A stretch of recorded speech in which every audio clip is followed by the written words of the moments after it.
Good morning. Before we before we start with today's session, just in brief, I'll let you know what we had discussed yesterday.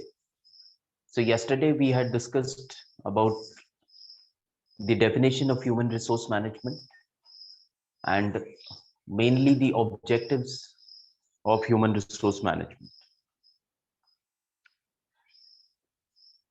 So now we will be starting with the next topic, which is called as HR policies. What are the various HR policies that we will be now discussing? So HR policies, under HR policies, what all HR policies are to be taken care by the HR department of an organization, that we are going to discuss now. So first policy is related to manpower planning or human resource planning. Next is recruitment, selection, placement, induction, training, motivation, HR audit, coordination, compensation, performance appraisal, leave policy, transfer, and employee welfare. So these are the various policies which are to be taken care by the HR department of the organization. The relations between employees, we had discussed yesterday that if the relations between employees are good, are cordial, are smooth, then there are more chances that their productivity will improve. Now, to make these relations good, cordial, or smooth, the HR policies plays a very important role. How these policies are to be made and how these are to be implemented, that plays a very important role. Now, every organization is having policies on these particular points. Manpower planning, how the manpower planning will be done, how recruitment will be done, how selection will be done. All these points, on these points, policies are there in every organization. Only difference between organization to organization is that how the organization implement these policies. When we read about these points, it seems to be very simple that, okay, manpower planning, what is to be done in manpower planning? They need to plan for the manpower. At present, how many people are there in the organization? In near future, how many people will be required?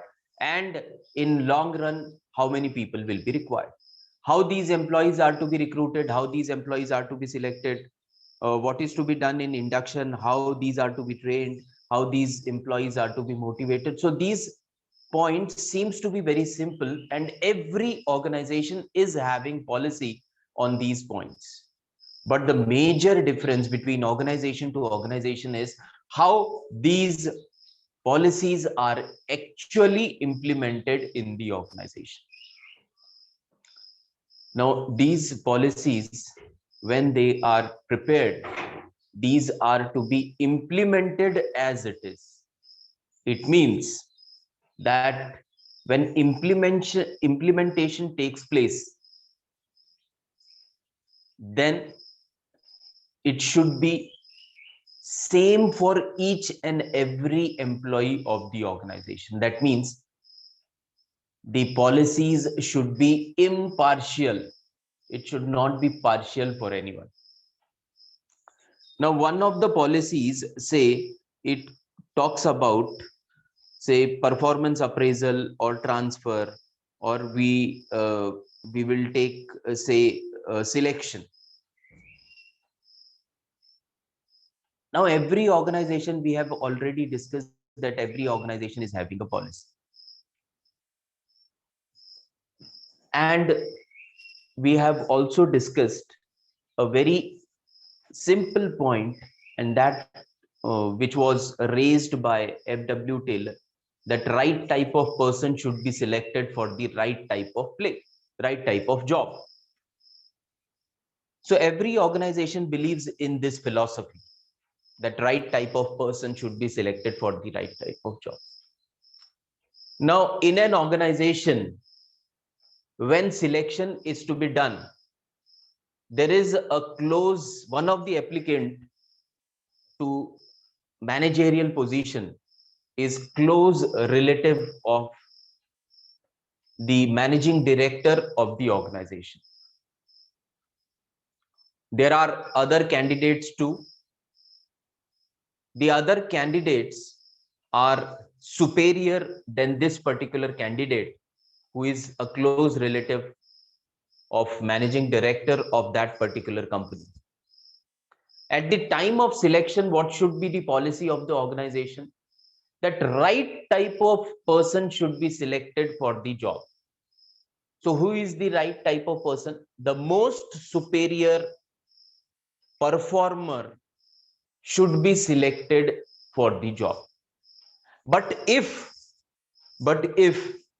the HR department or the organization selects the close relative of the managing director of the company, we cannot say that the organization is implementing its policies properly. Same is the case with promotion or increment also. One of the employee who is very close to the senior manager, he is given more increment or promotion as compared to the another person who is not close to the senior manager of the organization, but he is the best performer of the organization. If implementation is done in this manner, that policies are there, every organization is having a policy, but when it comes to implement these policies, if you are partial in implementing these policies, if you are in writing your policies are different, on paper your policies are different, and when it comes to implementation on ground it becomes different, then there will be loss for the organization in the near future as well as in the long run also. So these HR policies, what the HR department is expected is, whatever policy the company is preparing, these policies are to be implemented as it is on the ground. If it is not implemented, then we cannot say that it is not proper for the organization in the short run as well as in the long run also. So that is related to HR policies, that every organization is having a policy, but what differentiates between organization to organization is when it comes to implementing these policies. There can be some organization which have a very strict norm that it no case, even if the candidate is a very close relative or son or daughter of managing director of the company, that company is having a rule that everyone has to go through the interview process, and the candidate in whom the organization sees better potential or who performs better in the interview or who is having greater skills and abilities to handle that particular job, only that candidate is to be selected. Now here I'll give you an example also. That example is related to Infosys. Now we all know that Infosys is one of the topmost IT company of the, not only in India, but it is a renowned company in the world. Who is the owner of, or who is the founder of Infosys? Can anybody tell me who is the founder of Infosys? Sir Narayan Murthy. Very good. So he is Mr. Narayan Murthy. So at the age of 23, when Mr. Narayan Murthy's son, I don't remember his name, at the age of 23, when he completed his post graduation and he wanted to join his company. Now his father is owner of Infosys. Please remember, he is the founder of Infosys, Mr. Narayan Murthy, who is founder of Infosys. His son, when he started his career, he joined the company. He has to join the company as a trainee engineer, because the policy of the company or his father's whatever guidelines he had framed for the organization was that a person should come from the lowest stage, or a graduate is there, so he should be first given a training of a trainee engineer. He should come to know how the processes are. It should not happen that as he is son of owner, automatically he should be inducted in board of directors. That means at the topmost position. So he also came from down to up. So this is how the policies can be implemented in the organization. Now, if such is the case in an organization, it sends signals to another people of the organization also, that if a owner's son has been directed by the owner that you have to start your career as a trainee engineer in the organization, then only you will come to know about what is happening in the organization. If you directly go to the top, you will not be able to understand what is happening below.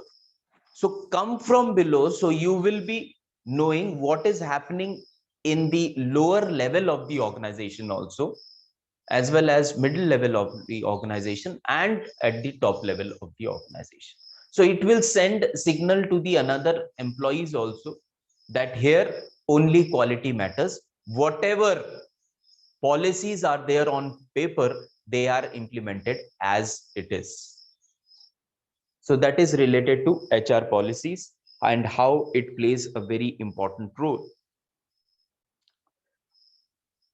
Now we will move on to certain HR practices which are being followed by most of the multinational companies. Now, first HR policy practices is safe, healthy, and happy workplace. Very simple. This practice is there since ages. Safe, healthy, and happy workplace. Safe and healthy. Now, as per the requirement of various labor laws, particularly in Factories Act 1948, it is clearly mentioned that it is obligatory, it is compulsory, it is mandatory for all the organization to provide safe and healthy workplace to the employees of the organization. It is compulsory. But when it comes to happy workplace, it is not compulsory. It is not mandatory by the law. By law, what is mandatory is that safe and healthy, it should not have any adverse effect. The working, if a person is working in an organization, it should not happen that the working process is doing some harm to the health of the person. That thing should be taken care by the organization.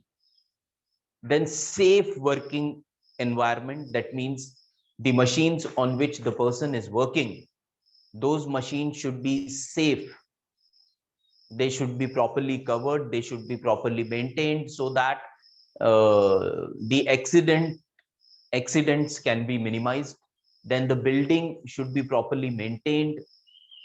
So all these things are mandatory, both these things, safe and healthy workplace. But when it comes to happy workplace, later on, the industrialists realized that if the environment is made happy, then definitely the production will improve, the quality will improve, and the wastages will minimize. Now, best example of the happy workplace we can say about, we can talk about the one of the company which is called as Google. Now, Google, you might have seen on news channels, on YouTube, or on another electronic medias also. Often they have released their video related to what is the working system or working environment in Google. The working environment is so relaxed or so free that you can work from your cubicle, you can work from your home, you can work from the cafeteria of the company, you can work from the garden of the company. So it is very relaxing. Only thing required is that whatever work you are supposed to do, you have to complete that work within the time frame. From where you are doing and how you are doing, that doesn't matter. What matters is that whatever work was allotted to you for a day, have you completed that work or not? That only matters. So why they are investing so much of money in making their environment happy instead of making the regular cubicles?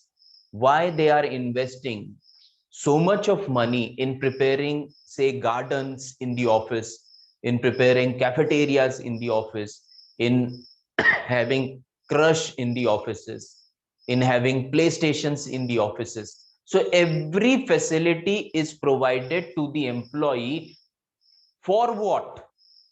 To make the employee happy, because they believe in a very simple saying which says a happy worker is always a productive worker. That if the workforce is made happy, they will be productive. So that is the first practice which most of the companies have been now following, and that is called as safe, healthy, and happy workplace. Second one, open book management style. Open book management style means that nothing is secret in the organization. Now, what happens in open book test? In open book test, you are allowed to refer a book and search for an answer, and you can write that answer. Normally, in another examination, question paper will be given to you, answer sheet will be given to you. You are not allowed to refer any book. That is the normal course of examination. In open book test, questions will be given to you and you are allowed to refer books. You can refer books and you can write the answer from the book on the answer sheet. That is open book test. Same is the case with open book sorry, open book management style, where nothing is kept secret from the employees of the organization.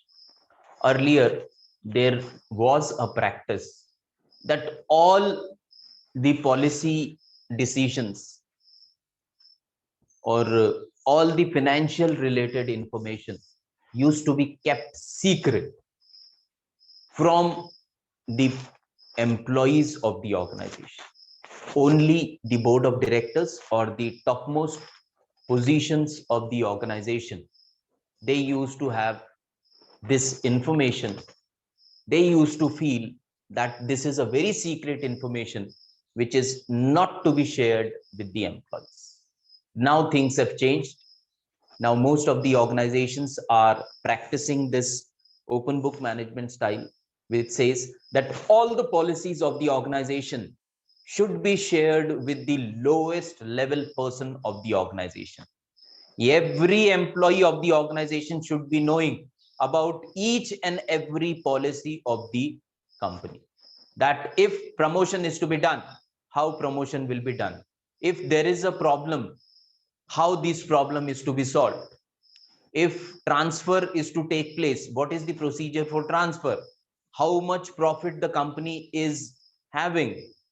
Whether the company was giving any bonus, how much bonus was distributed last year, how much bonus is planned for this year, what type of incentives are given to the employee, who were the employees who have received the incentive, how much incentives they have received last year, what are the plans for this year. So every information should be shared with the employees. So nothing is secret. So that is in open book management style. Next one is performance linked bonus. As the name itself suggests, performance linked bonus. Now, performance linked bonus means the bonus or the incentive which is linked to performance. Now, some of the organizations, to motivate the employees for better production or better quality production, what they have started doing is at the start of the year itself, they share a policy that this is the incentive which will be given to the person who performs better. So those incentives are called as performance linked bonus. Apart from regular salary to each and every employee will be getting. Apart from regular salary, what extra will be given to the employee who performs better? If in advance it is shared with the employees also comes to know that if I want to achieve that incentive, then I have to improve my productivity. If I improve my productivity, I will be able to achieve that particular bonus or incentive, because that incentive is directly linked to the performance. It is not linked to the position of the company. That general manager is will be getting more bonus, or senior manager or the junior manager will be getting less bonus. But what is the policy? The policy says, the practice says, it is performance linked bonus.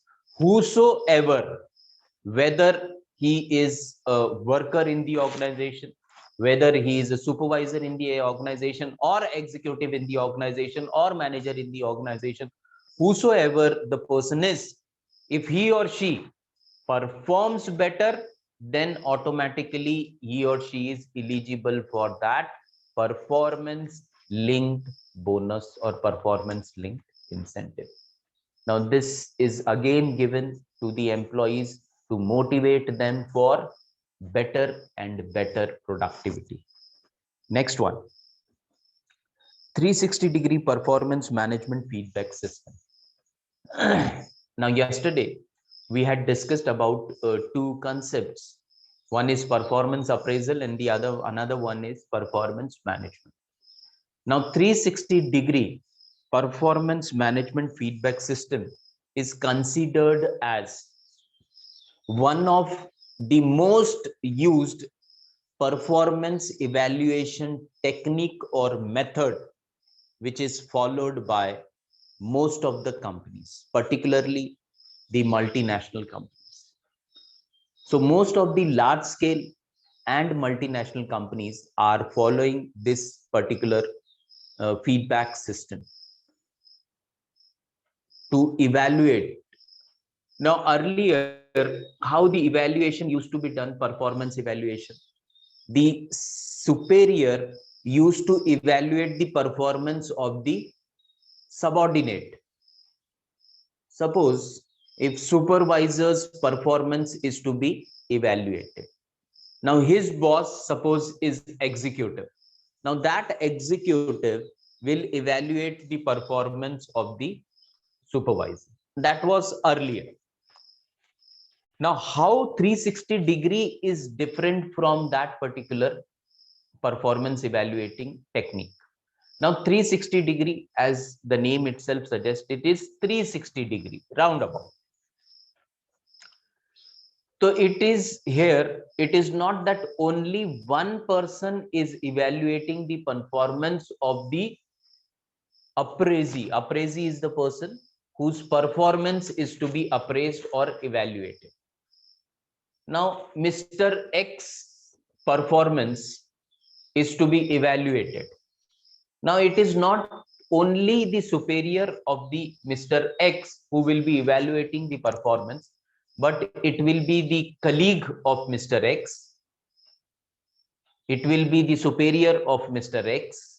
It will be the subordinate of Mr. X, and whosoever who comes in contact with Mr. X over a period of say 6 months of 1 year, all the people can evaluate the performance of Mr. X. So that is called as 360 degree appraisal system. When we will be talking about, we will be discussing about performance appraisal in chapter number 3, then we will be discussing about this in detail. So in brief, whosoever comes in contact with the appraisee, appraisee is the person whose performance is to be evaluated. All those people can evaluate the performance of the appraisee. So that is called as 360 degree appraisal system. It is considered as one of the most used system nowadays, and it is also considered as that there are less chances of partiality in this particular system. There are more chances when only one person is evaluating. Now suppose the executive is not having good terms with the supervisor. Now when it comes to evaluation part, now he doesn't have good terms with the supervisor. कैसा वो evaluation भरेगा? He may not. We will not say that always it can happen, but sometimes it may happen that because he doesn't enjoys working with that particular supervisor, when it comes to evaluate his performance, he may give less weightage or less marks to the to that particular supervisor because of his relationship between the with the supervisor. So this may happen, but when it comes to that, not only one person, but it is 3, 4, 5, 6 people are evaluating the performance of one person, and then average will be taken out. If more people are saying that yes, he is the good performer, then it will be considered that he is a good performer. If less people are saying that he is a good performer, so that means that he can be an average performer. So that is under 360 degree performance management feedback system. Next one, fair evaluation system for the employee. Fair evaluation system. Now, as we have discussed in HR policies also, that policies are there in paper, but what makes the difference is that how they are implemented on ground. Same is the case with this particular practice also. Fair evaluation system for employees. Every organization says that its system is fair, transparent, and impartial. Every organization, whether it's a small organization, large organization, mid-scale organization, or a multinational organization. But when it comes into practice, then there is a difference. We cannot say that each and every organization is impartial. There are some organizations which changes their practice with time, with condition, with the present environment. So that should not happen. Fair evaluation means the person who has achieved the target, it should always be brought to the notice of the management that he is the person who has achieved the target. He is the person who has exceeded the target, and he is the person who is not able to achieve the target. It should not happen that if a person is very close to the senior official of the organization and he or she was unable to achieve the target, still he is shown a good performer in the report that is submitted to the board of directors. So fair evaluation system, whatever you have in your written document, is to be practiced as it is. Next one is knowledge sharing. Now this is very important, and nowadays in very much practice also. Earlier it was believed that if one person knows about a particular job process, he used to keep it with himself or herself. Sharing was not there because he or she used to believe that if I share, I will lose my importance in the organization. But now things have changed. Now it is the era of knowledge sharing, because everywhere knowledge is there, and on Google we can get, say, knowledge of all the fields, or there are another search engines also from where we can get knowledge.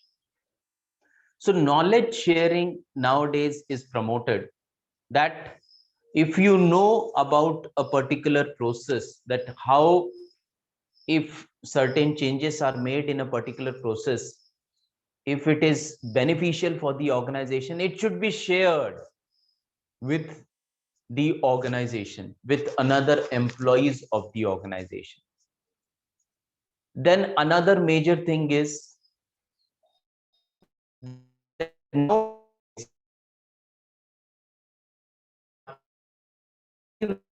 organization for undergoing, say, various training programs or for improving their educational qualifications also. Now there are organizations which are promoting their employees, which are motivating their employees for, say, higher studies. Suppose there is an engineer in the organization, and the organization believes that yes, he is having a great potential. To motivate that person for, say, to stick to that particular organization, what the organizations are now doing, that if you want to pursue, say, MBA or MS, we will bone all the expenses, we will pay for your fees. So this all comes under knowledge sharing. Next one, highlight performers. Now again, it's a very simple concept, but a very effective tool.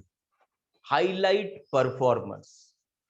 Now the person who is the best performer, or who was the best performer last year, when performance evaluation was done, then Mr. Y was considered as, or it was brought to the notice of the management that Mr. Y is the best performer of the company.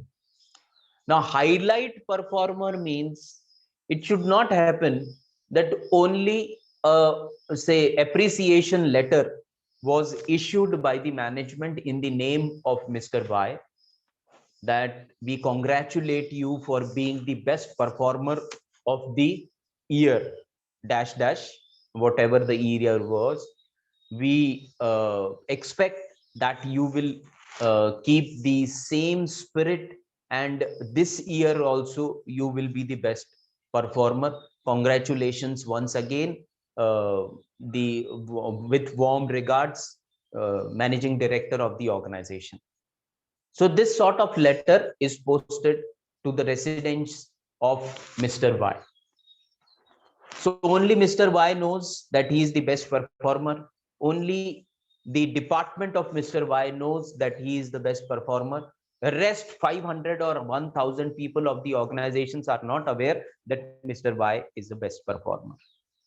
Now, highlight performer means that when you are inviting Mr. Y to a company program, which is organized by a company program, which is organized by the company, where all the employees of the organization are there in front of, say, 500 employees or 1000 employees, all the employees of the organization. If the managing director of the organization or the topmost position of the organization congratulates Mr. Y for his best performance, and he gives prize, award, or incentive, or whatever the organization, as per the organization policy, to Mr. Y in front of all the employees of the organization, and he appreciates the effort of Mr. Y in front of all the employees, not only giving award to Mr. Y in front of all the employees, but appreciating the efforts of Mr. Y in front of all the employees is known as highlight performers. Now it will, we all are human beings. We all are human beings. Every human being wants him or her to be praised by others. No matter how we are at the higher position or at the mid-level position or at the lower level position, everyone wants that he or she is to be praised for his work. As a human being, when Mr. Y is praised by the managing director of the organization in front of 1000 people, automatically he will feel more motivated, and his production definitely will improve this year also. Not only Mr. Y, but other 1000 people who are present there, they will also feel motivated that if we are also able to increase our productivity, then definitely next year in such type of gathering, in such type of program, we will be there on the stage to receive the prize, and we will be appreciated for the efforts by the managing director of the company. So this is called as highlight the performer.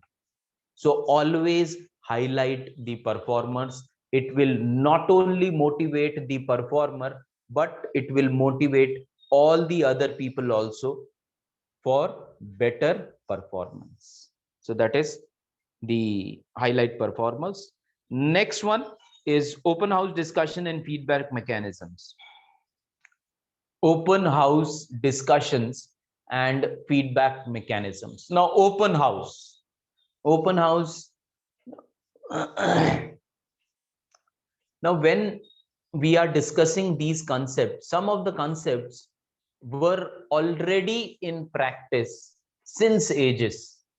In India, when we were ruled by various kings, they were having their states, they were having their separate small countries, and they used to rule the country. Now, they used to also follow this particular concept, which is called as open house discussions and feedback mechanisms.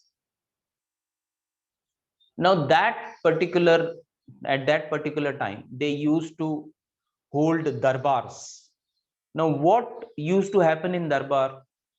That king used to say, notify to the general public that on so and so day, a darbar will be held by the king, where the general public is allowed to share their views on the rules and regulations of the country.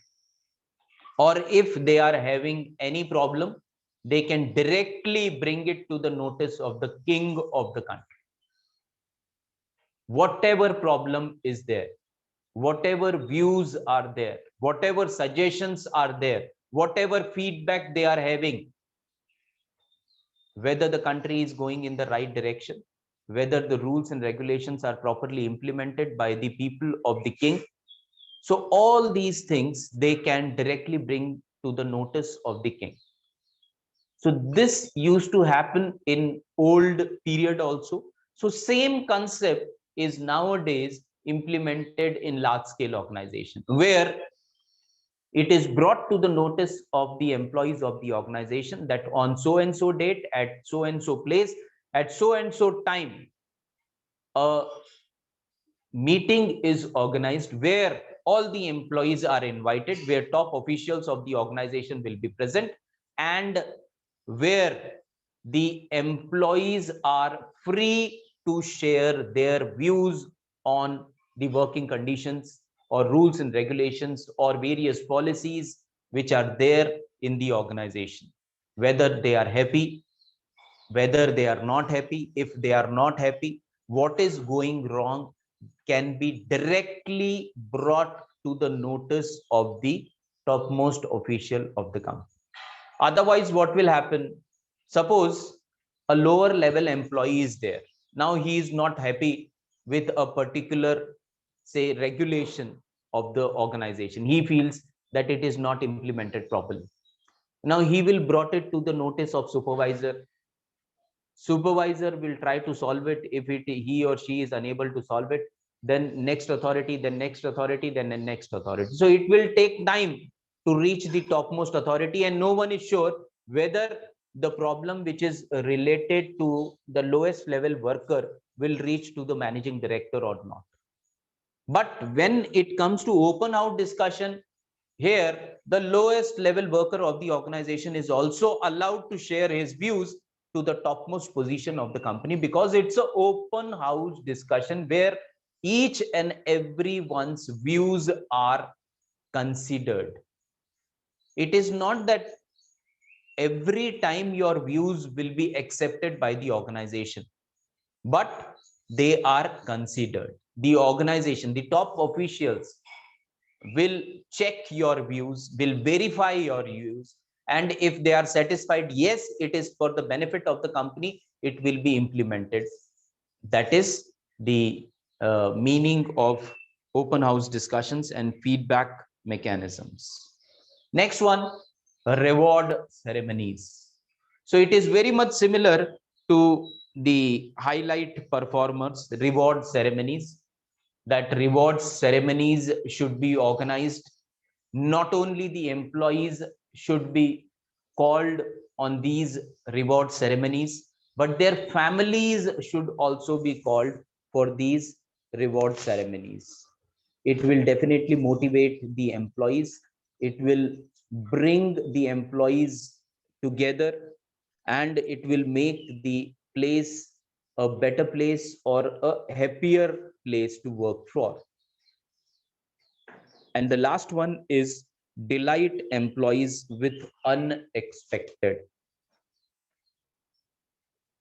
Now, in marketing, you might have studied the difference between customer satisfaction and customer delight. Same is the case here also. That delight is a step forward to customer satisfaction. So same is the case here also. Delight employees with the unexpected. Now the policy, for example, policy of the company is that the best performer will be given a cash prize of, say, or an incentive of 1 lakh rupees. That is the policy of the company. Now, this particular policy is shared with all the employees of the organization. So every employee of the organization knows that if he or she becomes the top performer of the year, then he or she is eligible for what? 1 lakh rupee incentive apart from the regular salary. Now here, if suppose Mr. Ramesh, he becomes the top performer of the company or top performer of the organization. Now what Mr. Ramesh is expecting is that he will be getting a incentive of 1 lakh rupees. Now at the reward ceremony, the topmost official of the company felicitates Mr. Ramesh for his best performer. He hands over check of 1 lakh rupees to Mr. Ramesh, and Mr. Ramesh is very happy. His family is also there in that award ceremony, and everyone is very happy. Now, the official doesn't stop there, but he also shares information that as Mr. Ramesh has become the top performer, the company has decided that they will be giving a holiday package of 7 days in a 5-star hotel at a hill station to the entire family of the top performer. Now, this was unexpected to the top performer. Now, here he will feel more delighted. Earlier, he was very happy. Now, he is delighted. He was not expecting. What he was expecting is that 1 lakh rupee cash prize will be given to him. And he knew that because it was the policy of the company and it was shared at the beginning of the year that whosoever becomes the top performer is eligible to receive 1 lakh rupee cash prize. So he received that. So he became very happy. But when he received the information related to that his entire family is given a package in a hill station at a 5-star hotel, that they can enjoy their lodging, boarding, everything for a period of 1 week. Every expenses will be borne by the organization. So that is called as delight. That delight employee with unexpected. So next year, what will happen? All the employees will start thinking that, okay, 1 lakh we will be getting, but something unexpected also we may get. So next year it can be different. So instead of a holiday package in the top performer was given a holiday package in India, next year the holiday package could be abroad, or it can be another thing that apart from giving the cash prize to the top performer, the top performer is also given promotion. So that was unexpected. So that is the meaning of delight employees with unexpected. So these HR practices are implemented by most of the multinational companies, large scale companies. Why they are implementing this?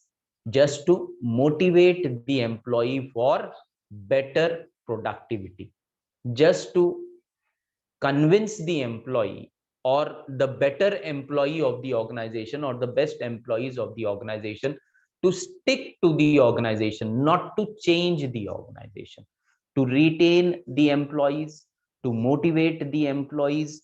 These practices are being followed by most of the organizations. Now, next is nature of HRM. We will take up for discussion tomorrow, as we are coming near to the end of our session. So we will stop here. So thank you all for joining today's session. Again, tomorrow we will be starting at 7 a.m. So thank you everyone for joining today's session. We will stop here and we will meet tomorrow again. Thank you. Thank you, sir. Thank you, sir. Thank you, sir. Thank you. Thank you. Thank you, sir. Thank you.